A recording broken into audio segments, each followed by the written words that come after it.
On the show tonight, we have a fabulous lineup of guests to energise and inspire you. It's time to wake up your wow with your host, international award-winning speaker, Cath Vincent. On the show tonight, we go dancing with the stars with dance champion Nerida Cortez, who will tell us how to dance your way to fitness and success. And fitness guru Rowena McAvoy will tell us how to stay happy, healthy, fit and strong and never go to the gym. Environmental strategist Clare Feeney explains how sustainability can be a measure for top performing businesses. And in the Wild Records recording slot with Jesse Wild, we hear music from the Glocks. All this and more to wake up your wow.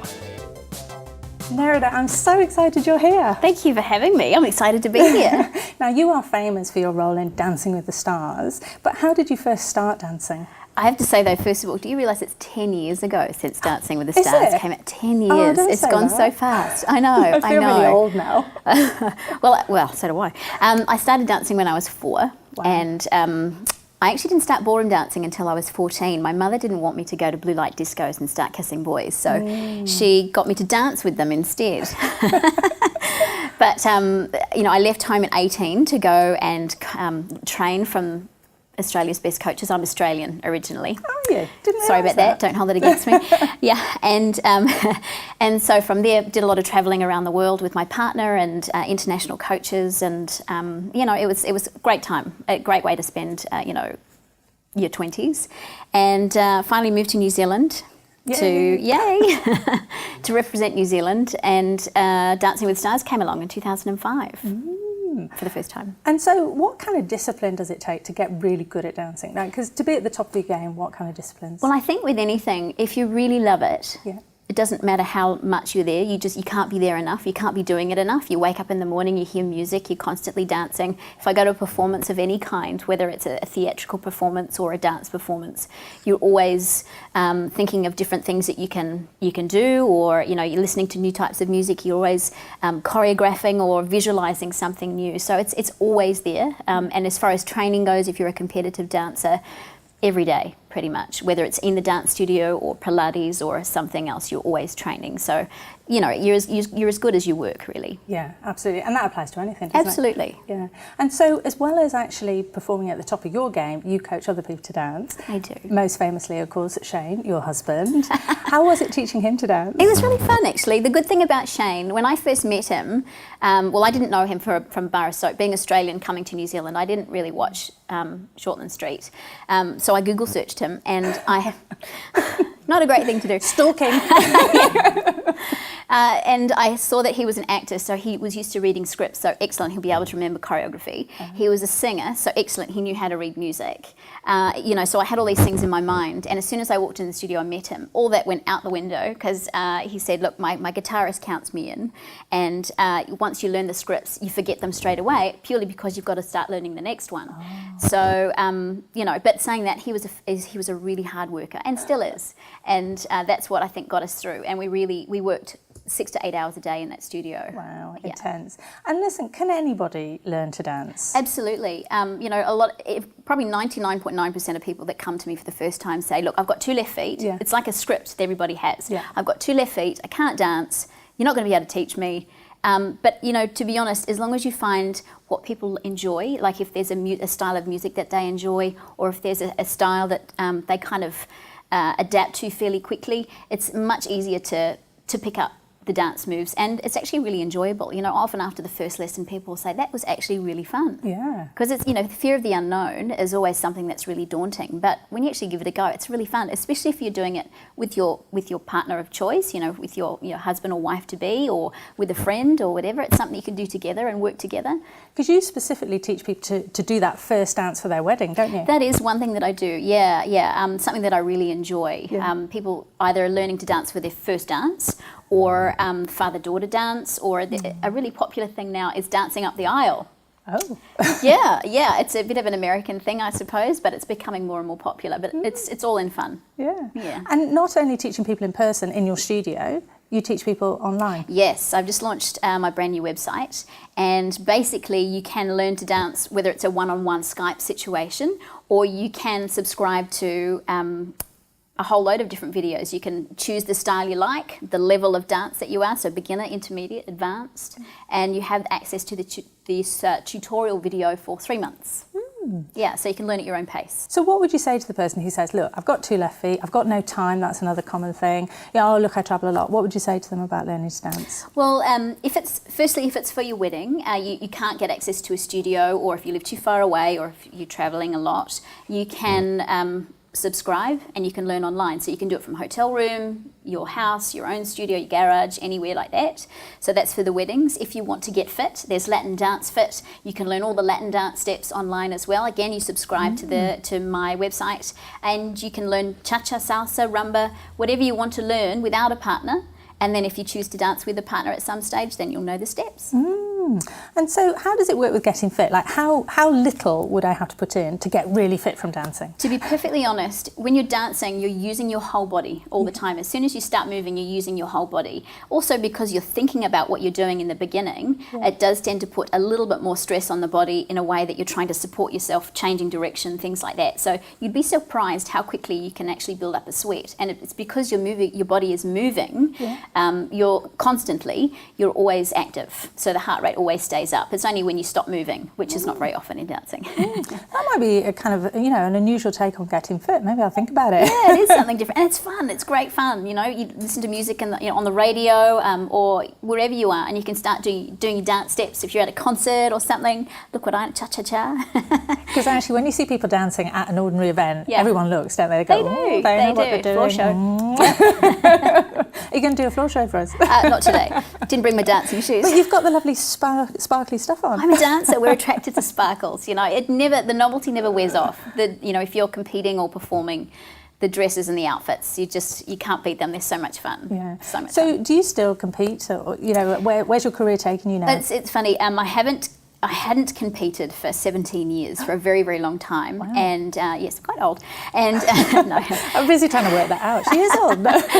And just last year, I took one of my top Latin boys to Las Vegas to compete. And just as something fun, he didn't have a partner, but still wanted to do a bit of competition. So we entered the pro amateur event over there, and we won pretty much everything over there, which is quite a big shock, but it was a lot of fun. And that kind of inspired me to get back into competing myself again. So this year I'm competing professionally. And it's, it kind of taught me that no matter how old you are, no matter how past it you think you are, you can always learn to dance or do what you love to do. As long as you love it, you can do it. Good. Hey, I love that. What a great message for everyone. Thank you so much, Nerida. Pleasure. Thanks for having me. Next up, fitness guru Rowena McAvoy on the easy path to health and fitness. Rowie, so cool that you're here. Very cool to be here, thank you. Now listen, you are fitness through and through. Ever since you've been a kid, you've been into fitness? No. Absolutely not. Bad research. Well, for some people, fitness is like a swear word. Oh, yeah. Like, the F word. Yeah, exactly right. So I'm about energy and feeling fantastic. Because and I'm all about what's not controversial really, and what people can't argue about. So people will argue about fitness, but nobody's going to say, oh look, I want to be grumpy and fat and feel terrible all the time. Yeah, you're right about that. So that we'll agree on that, and once we agree on that, that's okay. So you want to feel fantastic, and do you want to look good naked or? Yes, please. And that's a great discussion to have. Yeah. So listen, people are always looking for the shortcuts. What would you say to them about getting fit? That it should be really short. The shorter, the better. It should be short. Should be really short. Brilliant. Okay. Do you know who's got it right? Tell me. The dentists. What? No dentist on this planet says you should brush your teeth for an hour every day or 30 minutes every day or even 20 minutes, do they? No. They made it really short, which means the whole world brushes their teeth. Yeah. And if you don't brush your teeth, how do you feel? Oh, yeah. Ugh. Exactly. Yeah. See, some people haven't exercised for so long they don't remember that, or they've never exercised so they don't know. Yeah. But if you do a little bit of exercise, you'll always feel fantastic. The same as if you brush your teeth. If you do a little bit of teeth brushing, you'll feel fantastic. Exercise should be exactly the same. Activity should be exactly the same. So help us. What is the least we can do? Say, for example, let's say I'm asking you, what's the least that I can do? If we looked at all the things that people argue about, Yeah. we're not going to touch on any of those Right. because that becomes controversial and someone will say, oh, that's not right, you should be doing this. Okay. So what I like to focus on after 30 years of doing this, what I like to focus on is what nobody will argue. Not the doctor, not the dietitian, not the exercise person. Everybody will agree on this philosophy. Okay, You ready? brilliant. So this is Rowi's philosophy. Let's hear it. The first one is that everything is about attitude. Yeah. So if you go into an exercise, any form of activity, and you don't want to do it, where's your mindset? Yeah, no. Yeah. So I've spent a lot of my time living close to the ocean, for instance. You watch people exercising on the ocean and the sky is blue and the water's clear and the sand is white and they're exercising like this. And you go, good morning. And they go, leave me alone, I'm burning calories. Well, it's not supposed to be like that. But if you go out with the attitude, I love what I'm about to do because it's going to add value to my life, you'll do it with a different attitude. So the first thing is be happy. Yeah, brilliant. Regardless, just be happy. The next one, school kids love this one. Drink more water till you've got clear wee. Sometimes the kids look at me as if to say, am I allowed to say that? Yeah, wee wee. Oh, you said wee wee on TV. Or tinkle. Tinkle's a nice word. Okay, long, clear, tinkle, tinkle. Well, really important. Any exercise or diet book that you pick up will talk about food and activity and calories, but water. Yeah. Everybody agrees on that. Well, first of all, exercise, you can live for your whole life without exercise. Yeah. Some people do. Food, you could live maybe 3 weeks. How long can you live without fluid? Yeah, not 2 to 3 days and you're dead. Have a look at your wee and if it's yellow, you need to drink some more water. Okay, brilliant. Keep talking. Awesome, me too. I've shared this with you. Guy pulls me up in the supermarket, complete stranger, taps me on the shoulder and he says, I've got long clear wee because of you. That's my life. That's what I live for people to tell me that. I'm going to phone you up next week. In fact, thousands of viewers are going to phone you up next week and tell you the exact same thing. No, clear, yes. What else have you got? This is great. We eat a lot of stuff and I say that man screwed with it. Humans have mucked around with it. Yeah. So it's processed, it's in a bag, it's in a packet, it's got lots of stuff in it that we don't even, look at some labels and you go, what's that? And it's a whole heap of numbers. Yeah. What if we just ate more stuff that looked like it came out of the ground? Yeah. And it did come out of the ground rather than a packet or a bag or a box or a building that you can drive around and buy stuff out of the window? Yeah. Now, I'm not saying not to eat that stuff, and I never would because life is meant to be enjoyed. But there's sometimes foods and fun foods and there's some everyday foods. Yeah. We need to eat more fruit and vegetables, more stuff that comes out of the ground so that we poo every day. Am I allowed to say that? Have you got a cute word for it, like tinkle tinkle? No, poo. Oh, because someone come up with one. That's what we should do. Number twos, we call it. Number twos, and the reason I'm sharing that so openly is I wish somebody, when I started dieting at 13, had said to me, Rowie, do you poo every day? Yeah.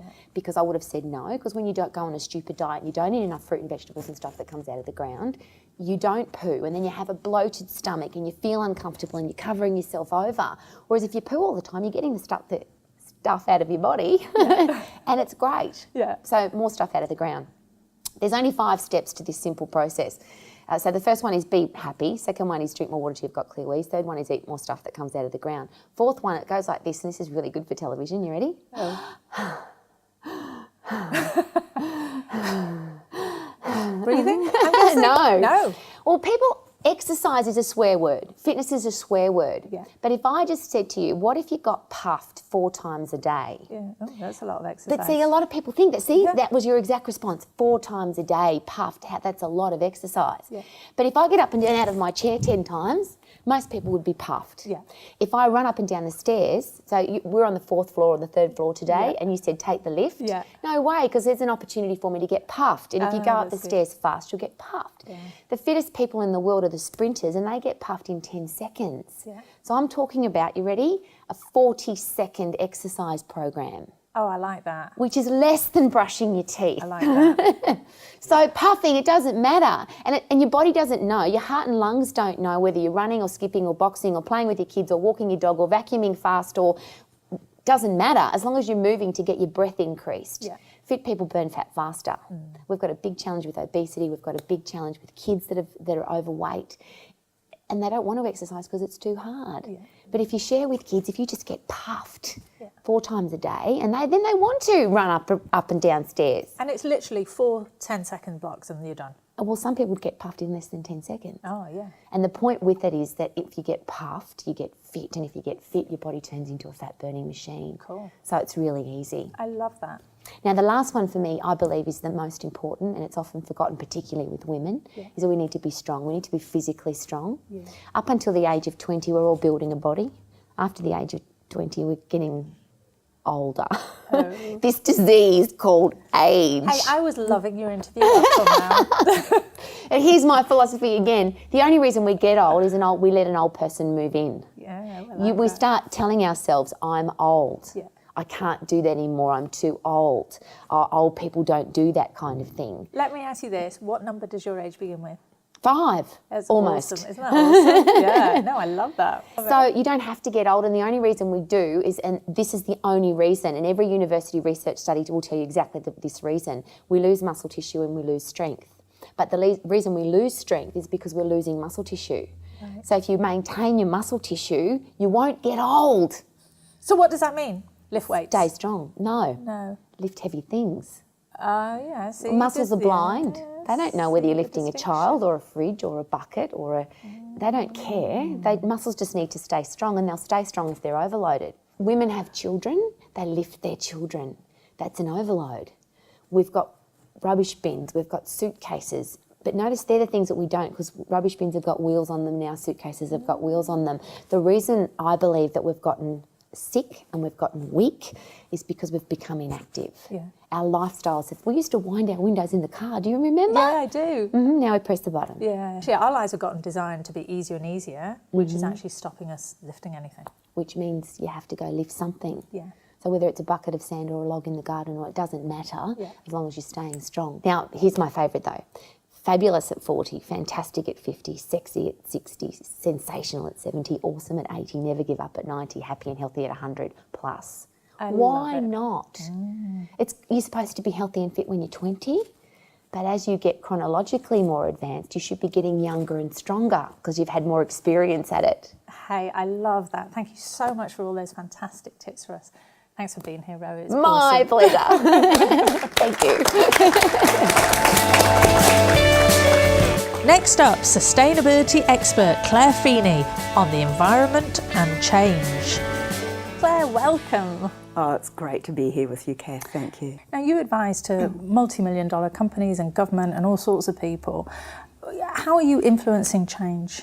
I think that one of the main things I do is I try to demystify what sustainability is and why they should do it. So a lot of companies will say, well, I don't even know what sustainability is. Yeah. It's just a buzzword, isn't it? Yeah, I kind of know what it is, but I sort of don't know what it is. Exactly. It's a concept, but we can't grasp it. Yeah. Or they might say, I don't know what sustainability would look like for my business. So I help them work that out. And then they need to work out, well, where are we in relation to that? Yeah. And then we work out, well, what will we do to get you from where you are to what sustainability might look like. So what sorts of things can businesses do with no upfront cost that will help their sustainability over time? Get data. They basically, this is where the accountants come in. I've been writing blogs for years and years and years. And you know the title of my most searched for blog? Why Accountants Are the New Cool. What? Accountants aren't cool. Just kidding. True. Just kidding. Goodness knows what they're Googling, but that's the one they find. So in your business, you've got a gold mine of data about how your business operates. And until you really understand what that business is telling about how you relate to the environment, you don't understand your business. So how can you run it well? Because actually, doesn't the data show that companies who embrace environmental stuff and sustainability and all of that are doing better than other businesses? Yes. Explain that to me. Way back, I think in 1990, I read an article about the Fortune 500 companies in America. This is the most brilliant companies in America that make the most money. And someone said, well, that's great, we've got the top 500. What makes the top of the top better than the bottom of the top? And they had a look. And what they found was the ones at the bottom ranking, even though they were still America's biggest companies, and listed on the stock exchange, they would be more likely to be polluters. They'd be more likely to have really bad staff relations and lots of employment grievances. They would have customer complaints. They would have quality problems. They just basically weren't being managed very well.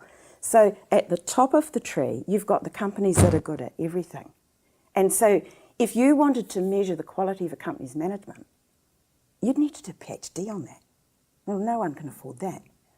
But if you just look at their environmental indicators, it's a brilliant, simple way of finding out how well that company's actually run. Wow. So actually, if you're running a business, look at your environmental stuff, data, to understand how well you're doing. Absolutely. And how does this relate? I mean, I know you work with big companies as well as smaller ones, but how does this relate to, just a little SME, small business, of which obviously we have a lot in New Zealand? We do. I think 90% of New Zealand companies are 10 people or fewer. Yeah. And most of them around 2 or 3. Yeah. So it's mum and dad doing the GST on the kitchen table kind of company. Exactly. Yeah. So how does sustainability relate to them? Well, I was just talking with a small company. It was just a coffee table kind of a talk, and they were trying to work out what they do. So basically they've got sort of 1.5 staff, but they run lots of classes. So they've got people coming and going all the time. Yeah. So we looked at, well, they're pretty good with turning out the lights. That's a biggie. Yeah. They already had recycling in the kitchen. That's a biggie. So I said, well, what about your biscuits and your tea? So this is a not-for-profit group who want to do good in the world. So I said, well, are your biscuits fair trade? Is your coffee fair trade? So even a simple change like that can make people feel, oh yeah, we're trying to do good. Let's do business with other companies that are trying to do good. Yeah. And that you can make your purchasing choices like that. Yeah. Now you've got a book, which I love the title of, How to Change the World. Tell me what's in the book. I'm going to read it, obviously, but tell me. Cover to cover, Cath. Yeah. You bet. Bedtime tonight. I guess the short answer is, one of the case studies in that book is about a company who were running into real trouble with the environment. And they had to roll out environmental training. They were very reluctant. Yeah. But they did it, and they did it very well. 4 years later, their turnover had tripled. Wow. Just from doing environmental From rolling out environmental training throughout the whole company. And the CEO couldn't understand where it came from. Yeah. But I knew. It's that Fortune 500 stuff. Right. You can't make that kind of a change in a company without involving every single person. So the book is about how to set up a successful environmental training program. Wow, fantastic. And I've got a whole model about it based on my experience. And at the heart of it is partnership. You have to work with everyone. So I've worked with groups of people where some of the people at the table could put other people at the table in jail, literally, for environmental offences. Ooh. And they've developed a training program that has lasted 20 years and is still going incredibly well. Wow. Well, it sounds like there's something in there for everybody, whether you're a big company or a small company. Yeah. Yes, indeed. And for us as individuals, of course. Yes. And just a message to my daughter, please turn out your lights. Claire said so. Thank you, honey. Thanks so much for being with us. Thank you, Cath. What a pleasure. So Jesse, you have had such an array of artists that you've brought to us each week. Who's performing this week? This week we have a band called the Glocks, who I first met at a bar that I was playing at. I really was attracted to their names because I'm a competition pistol shooter myself. You can't just choose people based on the name of their band. Well, then I heard their music and their attitude and just the style I love so much. And the songs are great. Okay, brilliant. Let's hear from them. Let's do it.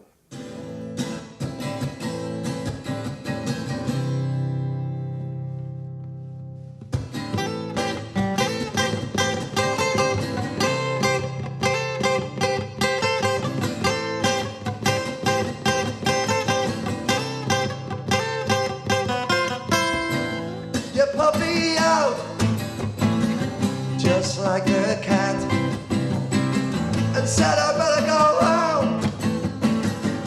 So matter of fact,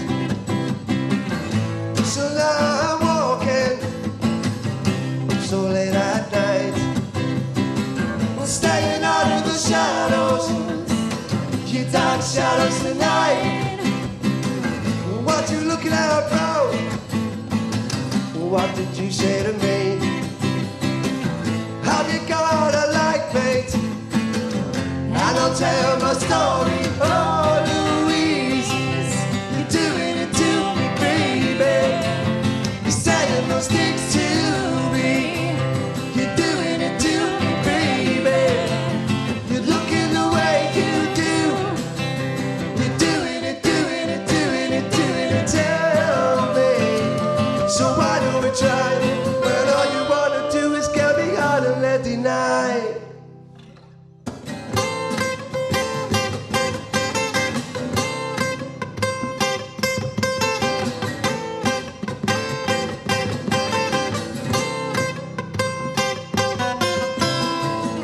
Moses Somoza from Mozambique. If I slip back to a party when a car cruises by and does a UE, I just wanna be back at your home watching your TV. 'Cause I can't get you out of my head. All I wanna be is lying in your bed, down beside you, and getting red. Well, now I'm running for my life instead. Oh, Louise, you're doing it to me, baby. You're saying those things to me. You're doing it to me, baby. You're looking the way you do. Doing it, doing it, doing it, doing it, tell me. So why don't we try when all you wanna do is get me out and let deny it? It's from these shadows that our love won't go. It's from these shadows that I love you so. I love you so.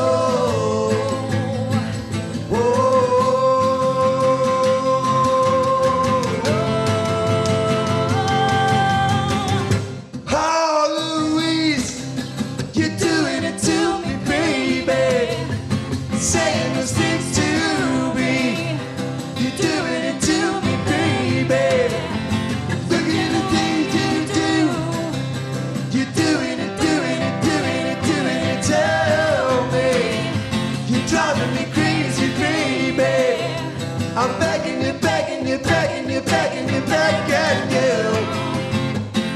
Oh, Louise, oh, Louise, oh, Louise, you're doing it to me, baby.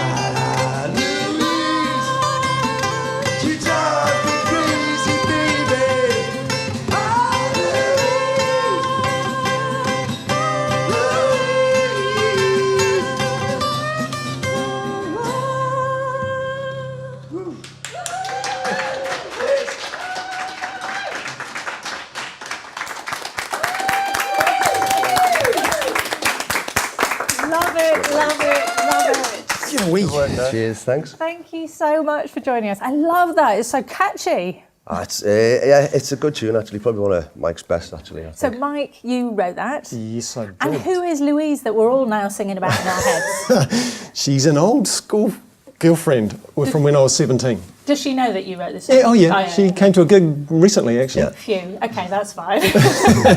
We're still friends. Okay. A good friend. And it's quite a multicultural band, isn't it? So you're a Kiwi, I detected that. What else? We're very much based in Auckland, but I'm from Liverpool originally, and yeah, I'm from Scotland, Glaswegian. Scotland. Yeah. Say some more. Everyone's going to say, oh. Well, I've been here so long that I kind of call myself a skiwi now. A skiwi. Skiwi. I'm like a bit of a sort of a scoury because I want to be a Scouse Maori. If it's at all possible, which is sort of an eclectic mix of Liverpool and Maoridom into a sort of great big bundle of madness, really. Yeah. We do have 2 other members who couldn't be here today, unfortunately. We did invite Phil, but he's always that late coming in. We know he'll arrive by tomorrow. We'll get him to perform on his own when he comes. Oh, he's used to doing that. No, I wouldn't either. And hey, where did the name the Glocks come from? Well, it's obviously the name of a gun. It's the most widely used handgun in the entire United States, I do believe. And we just thought, well, if we can get people to swap a gun for one of our CDs, we'll be doing some good in the world. Love it, love Love it. your work. Well, hey, thanks so much for sharing with us today. The Glocks, everybody. Thank you. My thanks to all my special guests, to Nerida, to Clare, to Rowena, to Jessie Wild and the Glocks. And until next week, don't wait to wake up your wow. Fruit and vegetables and then get puffed. And then get strong. You're such fun.